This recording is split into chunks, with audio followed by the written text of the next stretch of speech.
ফজরের আজান দিচ্ছে। আমার ধীরে ধীরে সবকিছু মনে পড়ে। আমি মানসিকভাবে ভেঙে পড়ছি। সিদ্ধান্ত নিলাম, যা পাপ করার আমার মা বাবা তো করেই ফেলেছে, আমি তাদের সন্তান হয়ে তো সেই পাপকে আর বাড়াতে দিতে পারি না।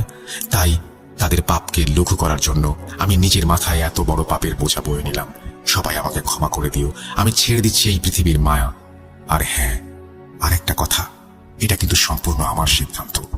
আমার মৃত্যুর জন্য কেউ দায়ী নয়। সবাই ভালো থেকো। বিদায়।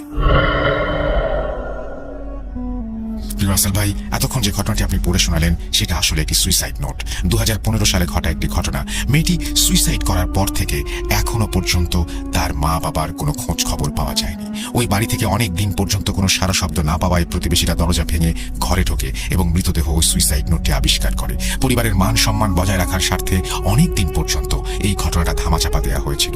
খুব গোপন সূত্র থেকে ঘটনাটা পাওয়া, তাই এর চেয়ে বেশি আর কিছু বলছি না।